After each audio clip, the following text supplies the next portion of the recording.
Hi everyone, and welcome to this Fantasy Art Friday video. In this video I'm going to be working on a drawing of a mountain giant. I've been so excited about working on this one because it has so many possibilities, much like the dragons.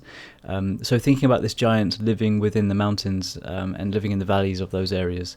And just think about the possibilities for the features to add to it, like the cliff faces and trees and moss and grass. And that's just really why I've been loving working on the fantasy drawings, because it challenges me in that way to build these characters from the sketch upwards. The sketching process actually ended up taking a lot longer than I expected for this drawing, purely because I was just having a lot of fun with it and thinking about the design of the character and all of the features that I wanted to add.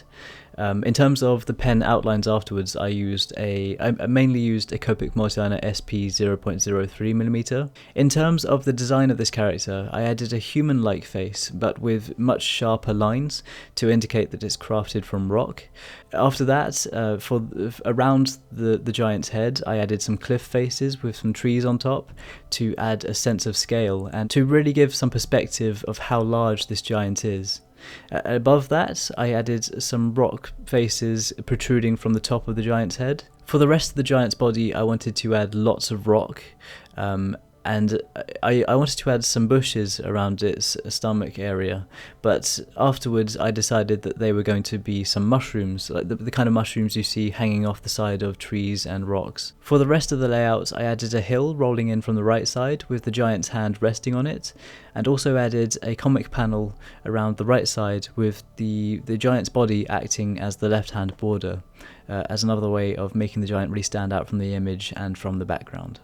Once the outlines were completed, it was then time for the colouring, and for the colouring of this drawing I used Copic Markers, starting off by working on the colouring of the giant's face. And for this I used the cool grey markers ranging between cool grey 1, 3, 5 and 7, starting off with the lighter shades first and then building up the layers as I went along. Just building up the layers like that and trying to create the texture of the rock surface. I also tried to change up the shading, so adding some more highlighting around the left side of his face and adding some more details in that area. I used the same cool grey markers for his eyes, and then for the green tone that I wanted to add to the irises, I used a pea green marker.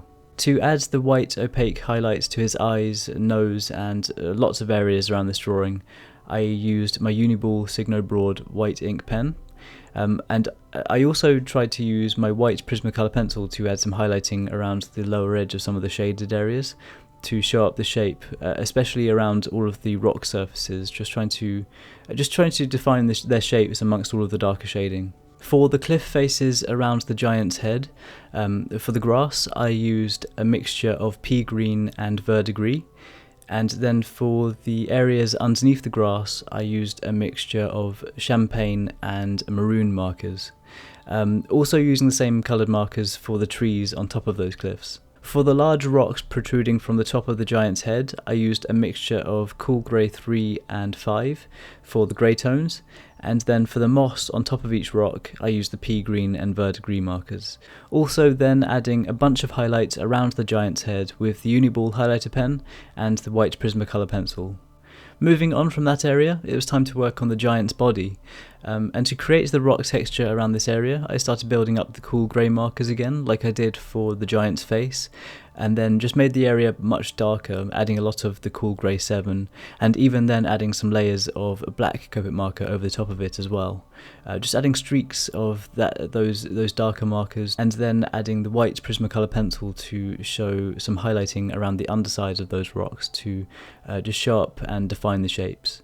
The roots that extend from the giant's beard also overlap this area, so I started adding colour to them with a champagne marker, and then added highlights with the white Prismacolor pencil to make it stand out in front of the really dark rock texturing. For the mushrooms that are layered down the giant's body, I added a base layer of colour with a mixture of pea green and verdigris, then added some cool greys over the top of it, and then blended some champagne markers as well, also adding some highlighting around the outer edge with a white Prismacolor pencil. For the giant's arms, I used the same rock colouring technique, starting with the lighter base colours and then adding the streaks of the darker shades afterwards, and just building up those layers and then adding highlights over the top of it. For the lower half of the giant, I really did try to make that part much darker, using lots of the black Copic marker. as a way of really showing up the highlighted part of the drawing, that being the top of the giant, its head and the cliff faces, and making those the real focus point of the drawing. And after that, it was time to add colouring to the hillside and the giant's hand, using the same colouring techniques as I have done throughout the rest of the drawing. For the final part of this drawing, I wanted to add a background with some mountains, so I used a pale heath marker to add the sky, and then for the next layer down with the mountains, I started adding in some pale grape as well, blending some pale heath over the top of that to keep that colouring nice and light into the background. Afterwards, I added a highlight going all the way around the giant and the hillside, and also used the highlighter pen to add some particle effects. And after that, this drawing was completed. Overall, including the planning time and the sketching, it took about 5 hours to complete, and I had a huge amount of fun working on this one. It was as fun as working on the dragons, because I just loved thinking about the design and all the features I wanted to add to this drawing. Please let me know what you think of this drawing in the comments below. If you have any suggestions for future fantasy art or fan art or any tutorial videos or anything at all, please let me know in the comments as well. I really love reading for your suggestions, and they really do help out the channel. If you want to see more videos like this, then make sure you're subscribed, and any likes or shares on this video, they're really appreciated, and it means so much to me.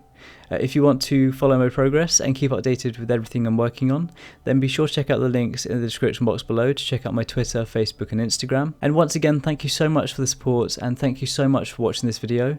I really appreciate it, and I hope you're having an amazing day. And I'll see you all soon.